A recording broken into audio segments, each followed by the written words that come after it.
গপ্পবীরের থেকে এবার ছোট গপ্প। Welcome to GMT shorts.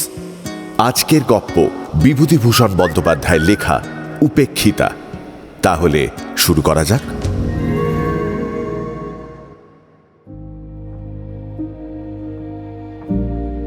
পথে যেতে যেতেই তার সঙ্গে আমার পরিচয়। সে বোধহয় বাংলা 2 কি 3 সালের কথা। নতুন কলেজ থেকে বার হয়েছি, এমন সময় বাবা মারা গেলেন। সংসারের অবস্থা ভালো ছিল না। স্কুল মাস্টারি নিয়ে গেলুম হুগলি জেলার একটা পাড়া গাঁয়ে। গ্রামটির অবস্থা একসময় খুব ভালো থাকলেও আমি যখন গেলুম তখন তার অবস্থা খুব শোচনীয়। বড় গ্রাম, অনেকগুলি পাড়া। গ্রামের এক প্রান্ত থেকে আরেক প্রান্ত 1 ক্রোশেরও ওপর। আম কাঁঠালের বনে সমস্ত গ্রামটি অন্ধকার। আমি ও গ্রামে থাকতুম না। গ্রাম থেকে প্রায় 1 মাইল দূরে সেই গ্রামের রেল স্টেশন।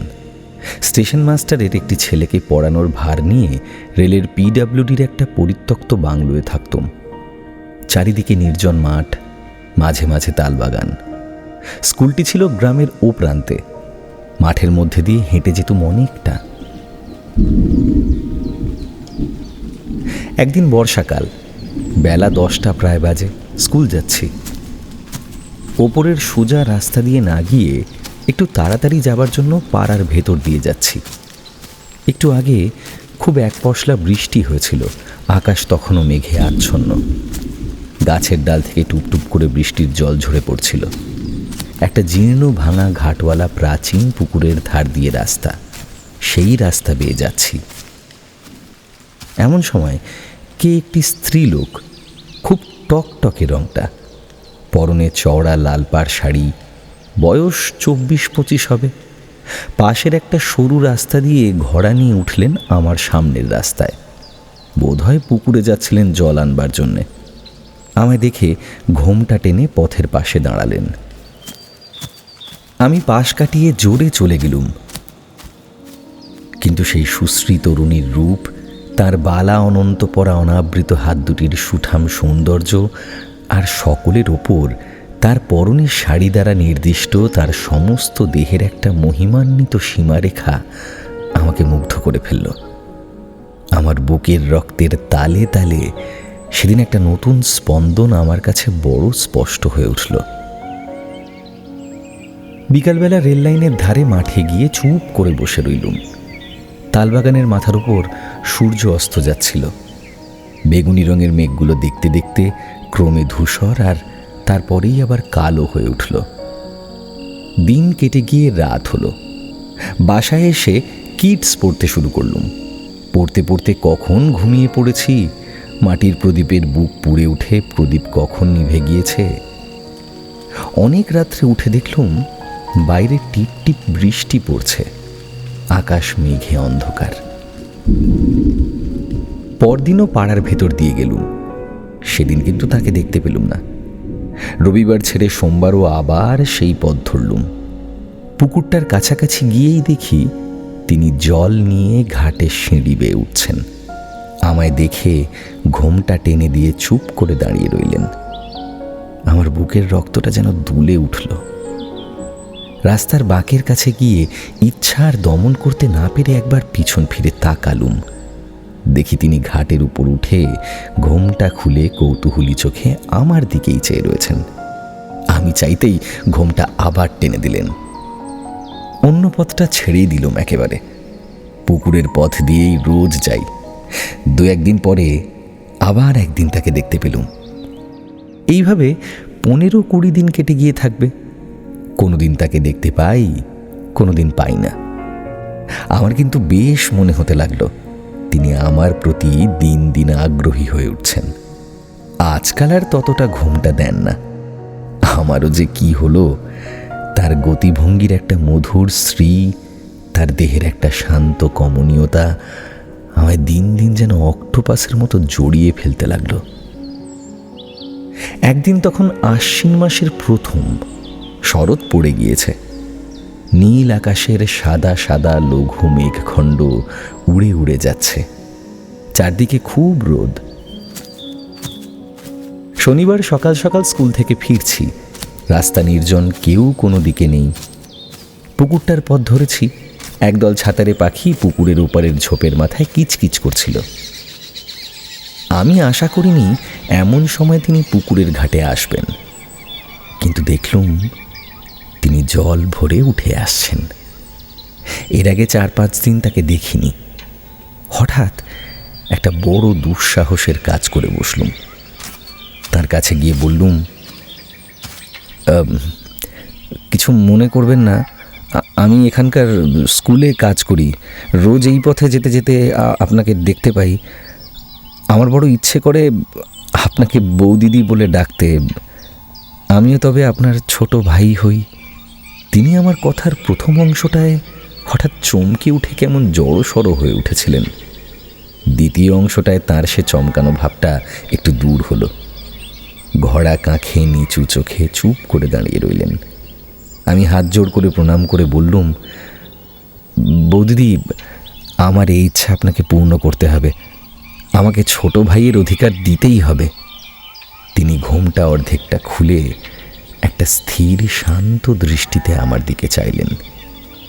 সুশ্রী মুখ যে আমি কখনো দেখিনি তা নয়, তবুও মনে হলো তার ডাগর কালো চোখ দুটির শান্ত ভাব আর তার ঠোঁটের নিচের একটা বিশেষ ভাঁজ, এই দুটিতে মিলে তার সুন্দর মুখের গড়নে এমন এক বৈচিত্র্য এনেছে যা সচরাচর চোখে পড়ে না। খানিকক্ষণ দুজনেই চুপ করে রইলুম। তারপর তিনি জিজ্ঞাসা করলেন, তোমার বাড়ি কোথায়? আনন্দে সারা গা কেমন শিউরে উঠল।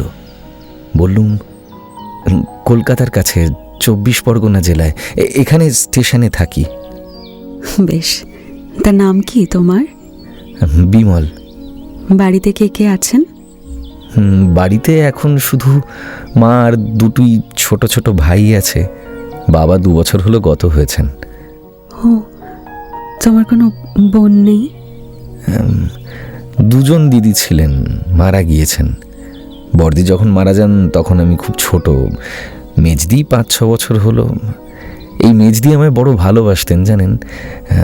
আমার চেয়ে 6 বছরের বড় ছিলেন। তার দৃষ্টি একটু ব্যথা কাতর হয়ে এলো। জিজ্ঞাসা করলেন, তোমার মেজদি থাকলে এখন তার কত বয়স হতো? ওই ধরুন 26 বছর। তাই বুঝি ভাইটির আমার একজন বোন খুঁজে বেড়ানো হচ্ছে না? কি মিষ্টি হাসি, কি মধুর শান্ত স্বভাব। মাথা নিচু করে প্রণাম করে তার পায়ের ধুলো নিয়ে বললুম, তাহলে ভাইয়ের অধিকার দিলেন তো আপনি? তিনি শান্ত হাসি মাখা মুখে চুপ করে রইলেন। বললুম, আচ্ছা এখন আসি। রবিবার বাদে আমি 2 বেলাই এই রাস্তা দিয়ে যাব। আপনার যেন দেখা পাই।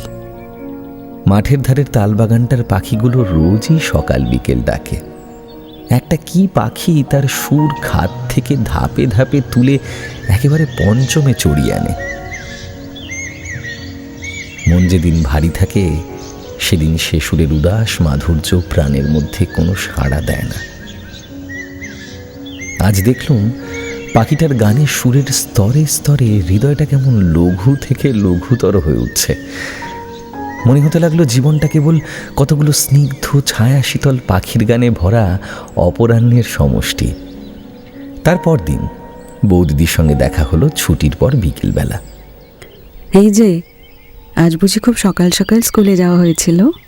আচ্ছা, আমি ওবেলা ঠিক সময়েই গেছি, আপনিই ছিলেন না। আর এখন দোষটা বুঝি আমার ঘাটে চাপানো হচ্ছে না? ওবেলা ঘাটে আরও সব মেয়েরা ছিলেন। তাই তো ভাইটির আমার ওবেলা তো বড় বিপদ গিয়েছে তাহলে। আমার একটু লজ্জা হলো। ভালো করে জবাব দিতে না পেরে বললুম, তা নয় বৌদি, আমি এখানে অপরিচিত তো, পাড়ার মধ্যে দিয়ে পথ, কেউ আবার যদি কিছু মনে করে। আমি ওবেলা ঘাটের জলেই ছিলাম মশাই। তুমি ওই চটকা গাছটার তলায় গিয়ে একবার ঘাটের দিকে চেয়ে দেখলে, কিন্তু আমায় দেখতে পাওনি। তাই? ও কি জানি। আচ্ছা বৌদি, আপনার বাপের বাড়ি কোথায়? খোলাপোতা চেনো? খোলাপোতার রাস, নাম শোনোনি? বৌদিদির হাসি ভরা দৃষ্টি যেন একটু গর্ব মিশ্রিত হয়ে উঠল। কিন্তু বলা আবশ্যক যে খোলাপোতা বলে কোনো গ্রামের নাম এই আমি প্রথম শুনলুম।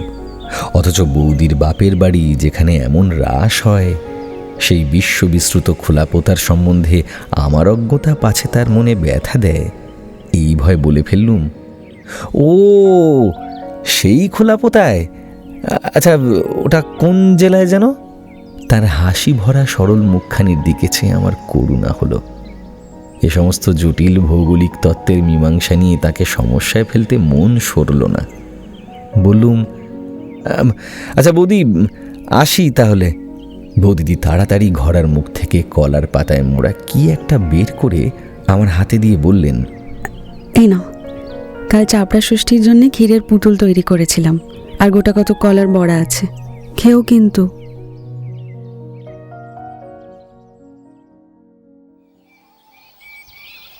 চার 5 দিন জ্বর ভোগের পর স্কুল যাচ্ছি। বৌদিদির সঙ্গে দেখা। আমায় আসতে দেখে বৌদিদি উৎসুক দৃষ্টিতে অনেক দূর থেকে আমার দিকে চেয়েছিলেন। কাছে যেতে জিজ্ঞাসা করলেন, এ কি বিমল, এমন মুখ শুকনো কেন? ওই একটু জ্বর হয়েছিল বৌদিদি। ও, তাই তুমি কদিন আসোনি বটে না? আমি ভাবলাম বোধহয় কিসের ছুটি আছে হয়তো। আহারে, বড্ড রোগা হয়ে গিয়েছো যে বিমল। তার চোখের দৃষ্টিতে একটা সত্যিকারের ব্যথা মিশ্রিত স্নেহের আত্মপ্রকাশ বেশ বুঝতে পেরে মনের মধ্যে একটা নিবিড় আনন্দ পেলুম। আচ্ছা, ওখানে তোমায় কে রেঁধে দেয়? কে আর রাঁধবে, আমি নিজেই। এরকম ভাবে কি করে বিদেশে কাটাবে বলো তো? এক কাজ করো না কেন, মাকে এই পুজোর ছুটির পর নিয়ে এসো না। গাঁয়ের ভেতর অনেক বাড়ি পাওয়া যাবে, আমাদের পাড়াতেই আছে। না হলে অসুখ হলে কেই বা একটু জল দেয়। তার সেদিনকার সেই স্নেহ মাখানো মাতৃমুখের জল ভরা কালো চোখ দুটি পরবর্তী জীবনে আমার অনেক দিন পর্যন্ত মনে ছিল।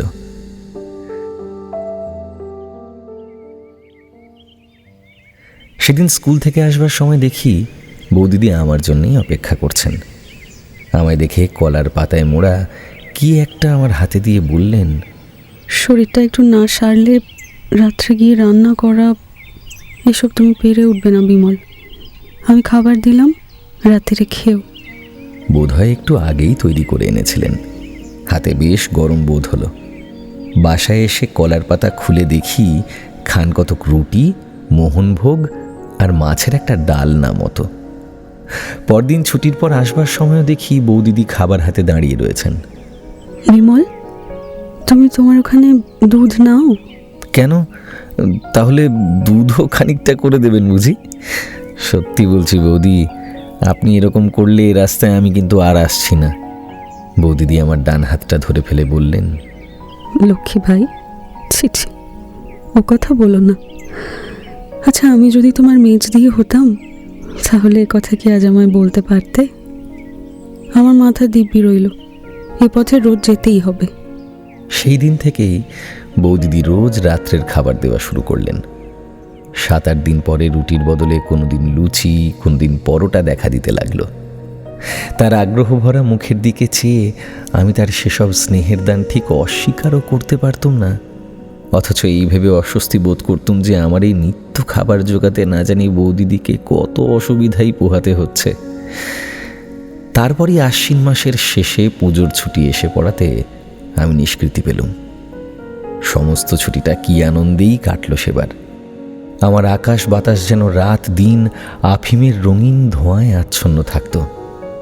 কার উপর আমার জীবনের সমস্ত ভার অসীম নির্ভরতার সঙ্গে চাপিয়ে দিয়ে আমার মন যেন শরতের হালকা মেঘের মতো একটা সীমাহারা হাওয়ার রাজ্যে ভেসে বেড়াতে লাগল। ছুটি ফুরিয়ে গেল। প্রথম স্কুল খুলবার দিন পথে তাকে দেখতে পেলুম না। বিকালে যখন ফিরি তখন একটু একটু ঠান্ডা হাওয়া দিচ্ছে। পথের ধারের এক জায়গায় খানিকটা মাটি কারা বর্ষাকালে তুলে নিয়েছিল।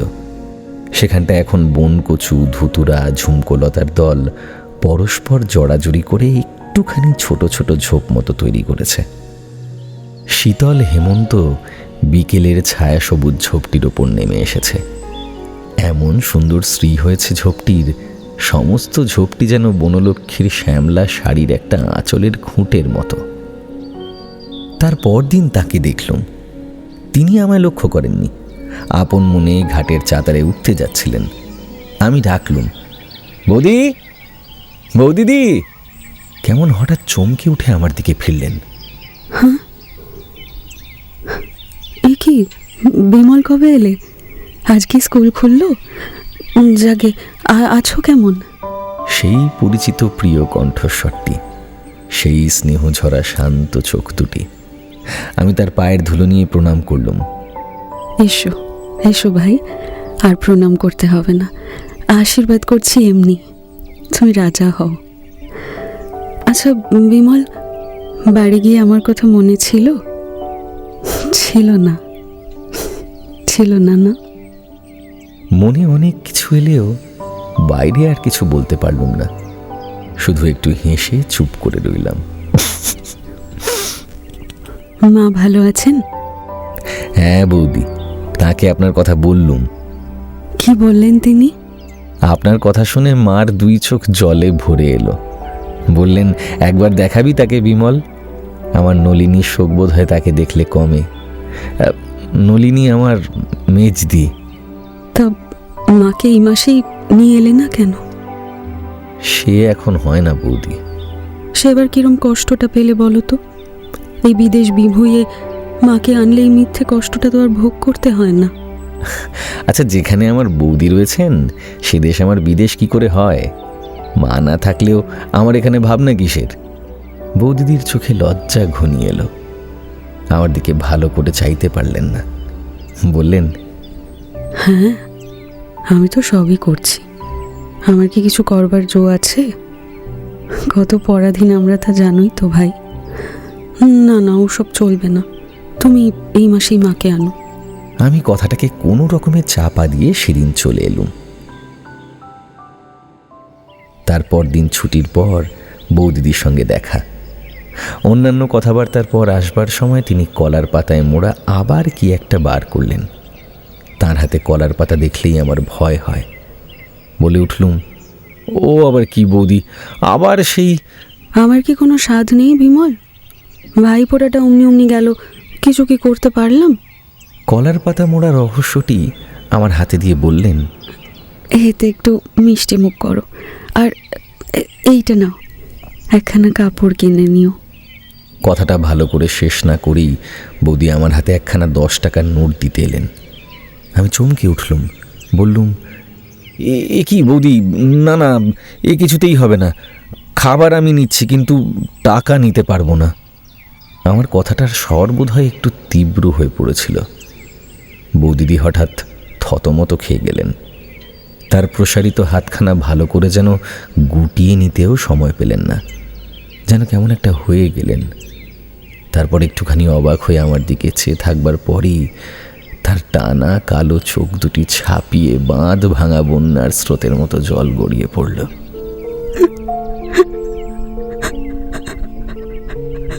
আমার বুকে যেন কিসের খোঁচা বিঁধল। এই নিতান্ত সরলা মেয়েটির আগ্রহ ভরা স্নেহ উপহার প্রত্যাখ্যান করে তার বুকে যে লজ্জার ব্যথার শুল বিদ্ধ করলুম, তার প্রতিঘাত অদৃশ্যভাবে আমার নিজের বুকেও গিয়ে বাজল। তাড়াতাড়ি 2 হাতে তার পায়ের ধুলো নিয়ে তার হাত থেকে নোটখানা ও খাবার দুই নিয়ে বললুম, বৌদি, ভাই বলে অপরাধ এবারটা মাপ করুন আমার, আর কখনো আপনার কথার অবদ্ধ হব না। বৌদিদির চোখের জল তখনও থামেনি। আমি মাথা নিচু করে অপরাধীর মতো দাঁড়িয়ে রইলুম। বাড়ি এসে দেখলুম কলার পাতার মধ্যে কতগুলো দুধ সাদা চন্দ্রপুলি সুন্দর করে তৈরি। সমস্ত রাত ঘুমের ঘোরে বৌদিদির বিষণ্ণ কাতর দৃষ্টি বারবার চোখের সামনে ভাসতে লাগলো। এইভাবে মাসখানেক কেটে গেল। প্রায়ই বৌদিদির সঙ্গে দেখা হতো। একদিন আসছি, ফ্লানেল শার্টের একটা বোতাম আমার ছিল না। বৌদিদি জিজ্ঞাসা করলেন, এই কি, বোতাম কোথায় গেল?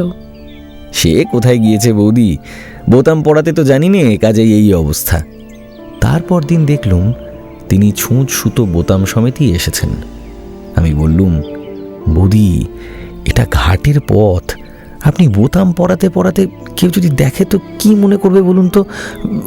আপনি বরং ছুঁচটা আমায় দিন না, আমি বাড়ি গিয়ে চেষ্টা করব। তুমি চেষ্টা করে যা করবে তা আমি জানি। নাও, সরে এসো এদিকে। বাধ্য হয়ে সরেই গেলুম। তিনি বেশ নিশ্চিন্তভাবেই বোতাম পড়াতে লাগলেন। ভয়টা দেখলুম তার চেয়ে আমারই হলো বেশি। ভাবলুম বৌদির তো সে কাণ্ডজ্ঞান নেই, কিন্তু যদি কেউ দেখে তো এর সমস্ত কষ্টটা ওকেই ভোগ করতে হবে। একদিন বৌদিদি জিজ্ঞাসা করলেন, বিমল, গোকুল পিঠে খেয়েছো? আমার মা খুব ভালো গোকুল পিঠে তৈরি করতেন, কাজেই ও জিনিসটা আমি খুব খেয়েছি। কিন্তু বৌদিদিকে একটু আনন্দ দেওয়ার জন্য বললুম, সে কীরকম বৌদিদি? আর রক্ষা নেই। তারপর দিনই বিকালবেলা বৌদিদি কলার পাতে মোড়া পিঠে নিয়ে হাজির। আমায় বললেন, এই নাও, তুমি এখানে আমার সামনেই খাও। এই ঘরের জলে হাত ধুয়ে ফেলো। সর্বনাশ বৌদি, এই এতগুলো পিঠে খেতে খেতে এ পথে লোক এসে পড়বে যে, সে না হয় আমি বাড়ি গিয়েই খাবো। বৌদিদি ছাড়বার পাত্রই নন। বললেন, না, তুমি এইখানেই খাও। খেলুম। পিঠে খুব ভালো হয়নি, বোধহয় নতুন করতে শিখেছেন। ধারগুলো পুড়ে গিয়েছে, স্বাদও ভালো নয়। মায়ের নিপুণ হাতের তৈরি পিঠের মতো একেবারেই নয়। বললুম, বাহ বৌদি, বড় ভালো তো। তা এ কোথায় তৈরি করতে শিখলেন? আপনার বাপের বাড়ির দেশে বুঝি? বৌদির মুখে আর হাসি ধরে না। আমি আমাদের গুরুমা এসেছিলেন, তিনি শহরের মেয়ে, অনেক ভালো খাবার করতে জানেন, তার কাছেই শিখে নিয়েছিলাম। তারপর সারা শীতকাল অন্যান্য পিঠের সঙ্গে এই গোকুল পিঠের পুনরাবৃত্তি চলল। কিছুদিন ধরে আমার মনের মধ্যে একটা আগ্রহ একটু একটু করে জমছিল, জীবনটাকে খুব বড় করে অনুভব করবার জন্যে। 20-21 বছর বয়সে এই ছোট পাড়া গায়ে খাঁচার পাখির মতো আবদ্ধ থাকা ক্রমেই অসহ্য হয়ে উঠছিল। চলেও যেতাম একদিন। এখানকার একমাত্র বন্ধন হয়েছিলেন বৌদিদি। তারই আগ্রহে স্নেহ যত্নে সে অশান্ত ইচ্ছেটা কিছুদিন চাপা ছিল। মাঘ মাসের শেষের দিকে আমার এক আত্মীয় আমায় লিখলেন, তাদের কারখানা থেকে কাচের কাজ শিখবার জন্য ইউরোপ আমেরিকায় ছেলে পাঠানো হবে। অতএব আমি যদি জীবনে কিছু করতে চাই তবে যেন শীঘ্র মোরাদাবাদ গিয়ে তার সঙ্গে দেখা করি। চিঠিটা পেয়ে সমস্ত রাত আমার ঘুম হলো না। ইউরোপ আমেরিকা, সে কত উর্মি সঙ্গীত মুখরিত শ্যামল সমুদ্র তট, কত অকুল সাগরের নীল জলরাশি, নতুন আকাশ, নতুন অনুভূতি, ডোভারের সাদা খড়ির পাহাড়, প্রশস্ত রাজপথে মানুষের দ্রুত চলাফেরা, আমার কল্পলোকের সঙ্গিনী কনক কেশিনী, কত ক্লারা, কত মেরি, কত ইউজিনি। পরদিন সকালে চিঠি লিখে জানিয়ে দিলুম খুব শীঘ্রই রওনা হব। স্কুলে সেদিনই নোটিশ দিলুম 15 দিন পরে কাজ ছেড়ে দেব। তবে মন বড় ভালো ছিল না। উপরের অন্য পথটা দিয়ে কয়েকদিন আসা যাওয়া চলল। 10-12 দিন পরে নিচের পথটা দিয়ে যেতে যেতে একদিন বৌদিদির সঙ্গে দেখা। বিমল, বড় গুণের ভাই তো, আর 4-5 দিনের মধ্যে বোনটা বাঁচলো কি মরলো একবার খোঁজ করলে না? বৌদিদি, করলে সেটাই অস্বাভাবিক হতো যে বোনেরাই ভাইদের জন্য কেঁদে মরে। ভাইদের দায় পড়েছে বোনেদের ভাবনা ভাবতে। হ্যাঁ,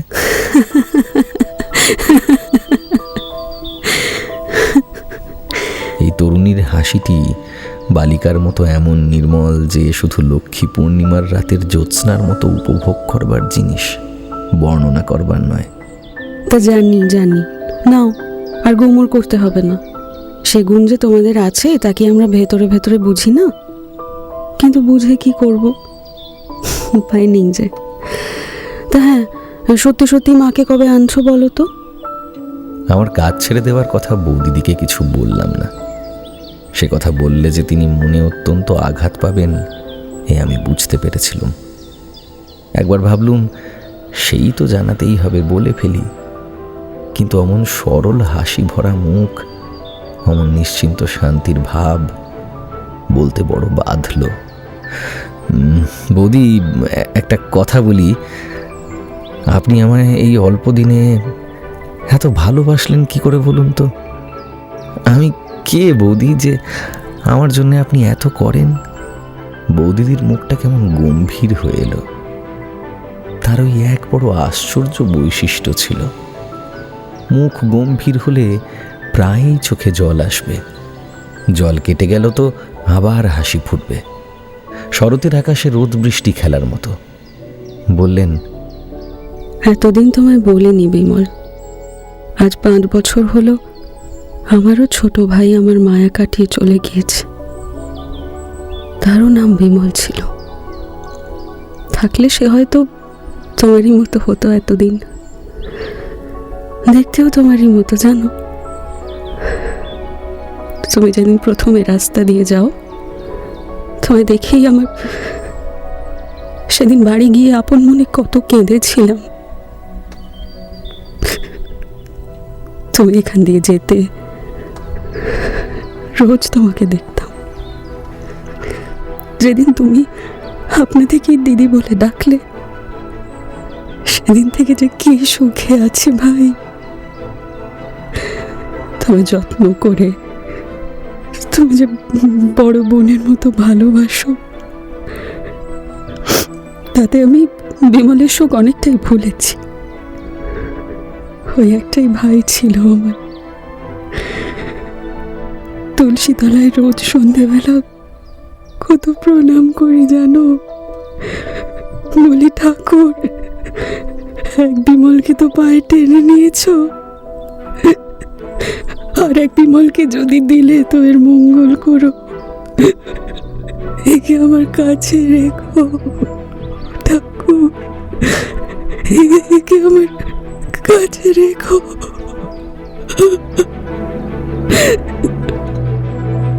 চোখের জলে বৌদিদির গলা আড়ষ্ট হয়ে গেল। আমি আর কিছু বললাম না, বলবো কি? একটু পরে বৌদিদি নিজেকে একটু সামলে নিয়ে জল ভরা চোখ দুটি তুলে আমার মুখের দিকে চাইলেন। কি সুন্দর তাকে দেখাচ্ছিল, কালো চোখ দুটি ছলছল করছে, টানা ভুরু যেন আরো নেমে এসেছে, চিবুকের ভাঁজটি আরো পরিস্ফুট, যেন কোনো নিপুণ প্রতিমাকারক সরু বাঁশের চেঁচারি দিয়ে কেটে তৈরি করেছে। দুজনে অনেকক্ষণ কথা বলতে পারলাম না।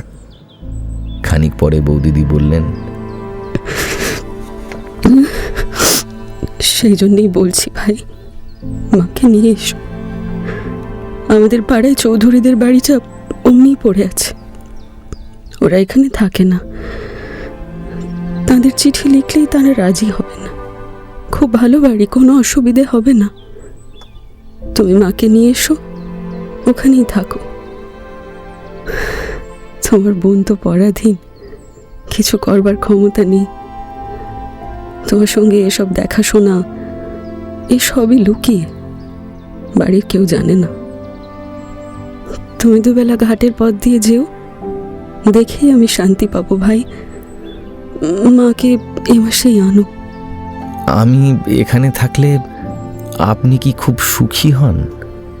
মাকে আনলে তো তোমার কষ্টটাও কম হয়, তা বুঝেও আমার সুখ। আর বেশ দুটি ভাই বোন এক জায়গায় থাকবো, 12 মাস দুবেলা দেখা হবে। কি বলো? ভাই যদি কোনো গুরুতর অপরাধ করে আপনার কাছে, তাকে ক্ষমা করতে পারবেন?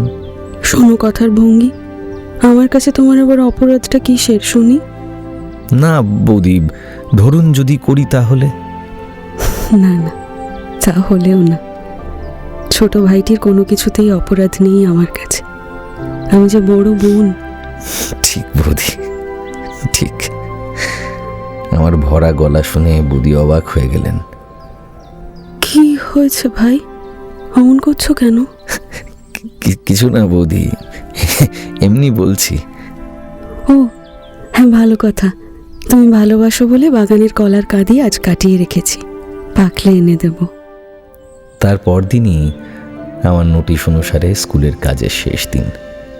গিয়ে শুনলাম আমার জায়গায় নতুন লোক নেওয়া ঠিক হয়ে গিয়েছে। স্কুলে সকলের কাছে বিদায় নিয়ে চলে এলুম। শুধু একবার শেষ দেখা করবার জন্যেই পুকুরের ঘাটে ঠিক সময় গেলুম। তার দেখা পেলে যে কি বলবো তা ঠিক করে সেখানে যায়নি। সত্যি কথা সব খুলে বললেও বলতে বোধহয় পারতুম সেদিন। কিন্তু দেখা হলো না। সব দিন তো দেখা হতো না। সেদিন বিকেলে গেলুম, তারপর দিন সকালেও গেলুম, আর দেখা পেলুম না। সেদিন চলে আসবার সময় যেখানে তার সঙ্গে প্রথম পরিচয় হবার দিন তিনি দাঁড়িয়েছিলেন, সেখানকার মাটি একটু কাগজে মুড়ে পকেটে নিলুম। সেদিনই বিকালে জিনিসপত্র গুছিয়ে নিয়ে চিরদিনের মতো সেই গ্রাম ছেড়ে দিলুম। মাঠের কোলে ছাতিম গাছের বনের মধ্যে কোথায় যেন ঘু ঘু ডাকছিল, কেন জানি মনে থেকে গিয়েছে। সেসব আজ অনেক দিন আগের কথা। তারপর জীবনে কত ঘটনা ঘটে গেল। ভগবানের কি অসীম করুণার দানই আমাদের এই জীবনটুকু। উপভোগ করে দেখলুম এ কি মধু, কত নতুন দেশ, কত নতুন মুখ, কত জ্যোৎস্না রাত্রি, নতুন নবঝোপের নতুন ফুল, কান্না জড়ানো কত সে মধুর স্মৃতি। কাকার কাছে মুরাদাবাদে কাঁচের কারখানায় গেলুম। বছরখানেক পরে তারা আমায় পাঠিয়ে দিলে জার্মানিতে কাঁচের কাজ শিখতে। তারপর কোলেও গেলুম। সেখানে থাকতে একজন আমেরিকান যুবকের সঙ্গে খুব বন্ধুত্ব হলো। তিনি ইলিনয় বিশ্ববিদ্যালয়ের গ্র্যাজুয়েট, শিকাগো ইটারোশন কাগজের সংবাদদাতা। তারই পরামর্শে তার সঙ্গে আমেরিকায় গেলুম। সেখানে একটা কাঁচের কারখানায় প্রভাত দে কি বসু বলে একজন বাঙালি যুবকের সঙ্গে দেখা হলো। তারও বাড়ি 24 পরগনা জেলায়। তারই মুখে শুনলুম সিয়াটেলে একটা নতুন কাঁচের কারখানা খোলা হচ্ছে, সেখানেও গেলুম। তারপর জাপান ঘুরে দেশে ফিরলুম। মা ইতিমধ্যে মারা গিয়েছিলেন। ভাই দুটিকে নিয়ে গেলুম মোরাদাবাদে। বেশি দিন ওখানে থাকতে হলো না।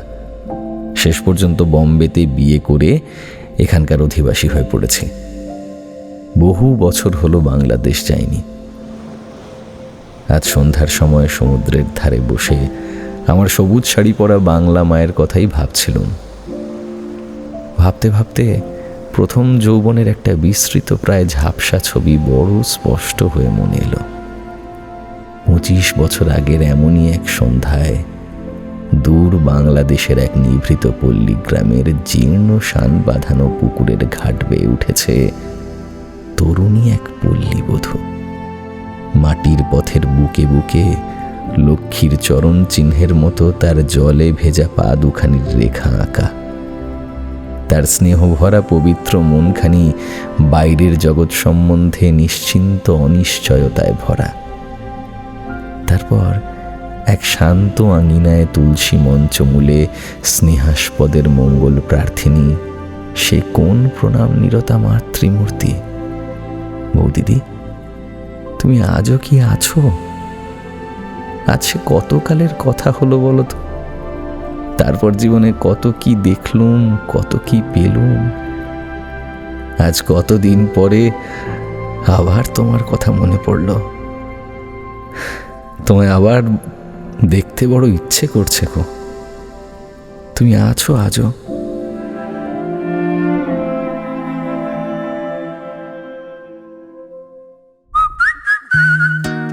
এখনকার মতো গপ্প মিলে ঠেকের সময় শেষ।